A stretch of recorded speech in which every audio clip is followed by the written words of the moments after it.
ఈరోజు దేవుని మాట నిర్గమకాండం 15వ అధ్యాయం 22 వచనం. మోషే ఎర్ర సముద్రం నుండి జనులను సాగచేయగా అంటే వారు ఐగుప్తీయుల దేశం నుంచి ఎర్ర సముద్రం దాటి వారు వస్తున్నారు. వారు షూరు అరణ్యంలోనికి వెళ్ళి దానిలో 3 దినములు నడిచిరి. వారు నడవడానికి అరణ్యం ఉంది. ఆ అరణ్యంలో 3 దినములు నడిచారు. అక్కడ వారికి నీళ్ళు దొరకలేదంట. అరణ్యంలో నీరు ఉంటుందా? నీరు లేదు. అంతలో వారు మారాకు చేరిరి. వారు 3 దినములు నడిచిన తర్వాత మారాకు చేరారు. మారా నీళ్ళు చేదైనవి. వారు ఆ నీళ్ళు త్రాగలేకపోయారు. చేదు నీరు ఎవరైనా త్రాగలరా? త్రాగలేరు. అందువలన దానికి మారా అని పేరు కలిగెను. మారా నీళ్ళు చాలా చేదుగా ఉంటాయి. ప్రజలు మేమేమి త్రాగుదామని మోషే మీద సనుక్కొనగా అతడు యెహోవాకు మొరపెట్టెను. అతడు యెహోవా అతనికి ఒక చెట్టును చూపెను. అది నీళ్ళలో వేసిన తర్వాత నీళ్లు మధురములాయెను. అక్కడ ఆయన వారికి కట్టడను విధించి నిర్ణయించి అక్కడ వారిని పరీక్షించి 26వ వచనం. మీ దేవుడైన యెహోవా వాక్కును శ్రద్ధగా విని ఆయన దృష్టికి న్యాయమైనది చేసి ఆయన ఆజ్ఞలకు విధేయులై ఆయన కట్టడలన్నిటిని అనుసరించి నడిచిన యెడల నేను ఐగుప్తీయులకు కలుగజేసిన రోగములలో ఏది మీకు రానియను.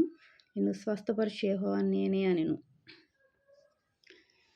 ఇక్కడ దేవుడు చెప్తున్నాడు, మారా నీళ్ళు చేదుగా ఉన్న కారణంగా వారు సనుక్కుంటున్నారు. మోషే యెహోవాకు మొరపెట్టాడు.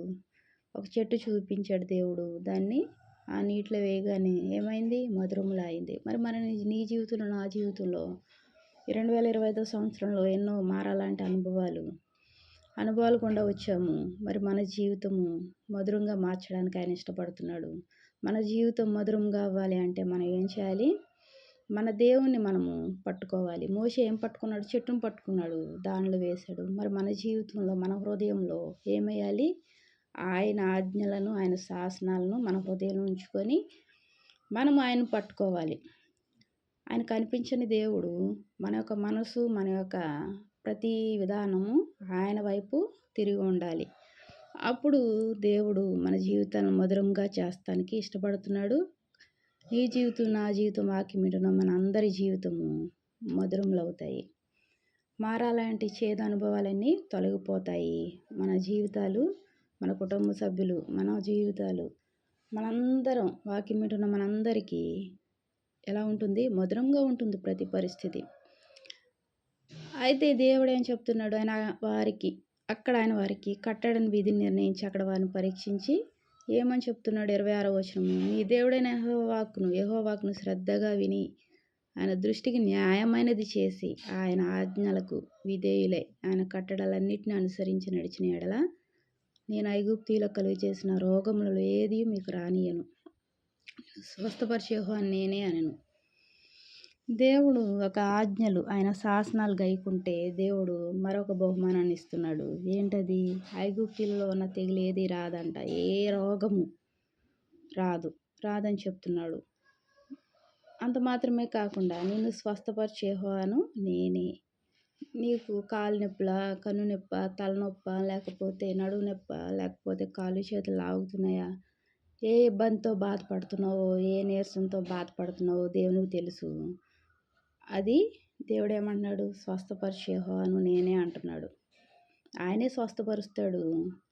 ఆయన నీ జీవితాన్ని, నా జీవితాన్ని, వాక్యం వింటున్న మన అందరి జీవితాన్ని మధురంగా చేస్తాడు. మనం చేయాల్సిందల్లా దేవుని ఆజ్ఞలను గైకొనడమే. దేవునికి వందనాలు. ప్రార్థన చేసుకుందాం.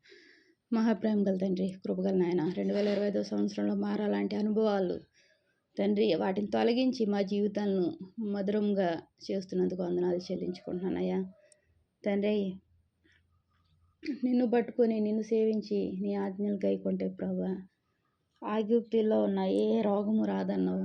స్వస్థపరిచే యెహోవా నేనే అంటున్నావు తండ్రి. కృపగల దేవా, నువ్వెంతగానో ప్రేమిస్తున్నావయ్యా. నువ్వు కోరుకునేది ఒకటే, నీతో సహవాసం చేయాలని, నిన్ను ప్రేమించాలని ఆశపడుతున్నావు. ఈ రోజు నుంచి, ఈ సమయం నుంచి నిన్ను ప్రేమించే వారంగా మమ్మల్ని మలుచుకోండి ప్రభువా. వాక్యం వింటున్న అందరిని ఆశ్రయించి దీవించి నీ దీవెనతో నింపండి అయ్యా. కృపగల దేవునికి ఎన్నో వందనాలు, స్తోత్రాలు చెల్లించుకుంటూ యేసు నామమున వేడుకుంటున్నాను తండ్రి. ఆమేన్. Praise lord.